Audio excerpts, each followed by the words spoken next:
Məktəbin pedaqoji kollektivinin, həmçinin valideynlərin də iştirak etdiyi tədbirdə əvvəlcə 5 oktyabr Beynəlxalq Müəllimlər Gününün əhəmiyyətindən geniş söhbət açıldı. Daha sonra Prezident İlham Əliyevin müvafiq sərəncamı ilə Xırdalan şəhər 2 nömrəli tam orta məktəbin direktoru Ədalət Camalovanın tərəqqi medala layiq görülməsi alqışlarla qarşılandı.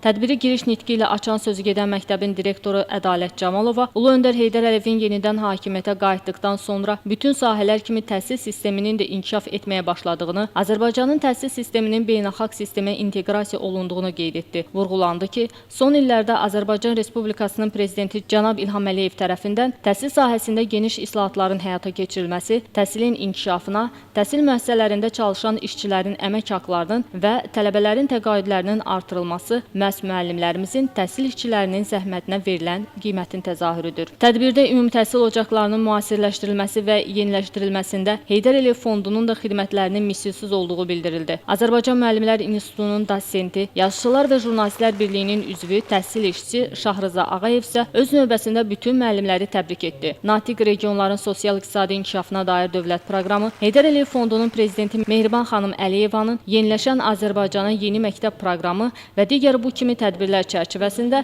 Respublikamızda yüzlərlə təhsil ocaqlarının tikildiyini, əsaslı təmir olunduğunu xüsusilə vurğuladı. Tədbirdə digər çıxış edənlər də bu illər ərzində tədris ilində rayonun təhsil işçilərinin və şagirdlərin qazandığı uğurlardan danışdılar. Daha sonra tədbir bədii hissə ilə davam etdirildi.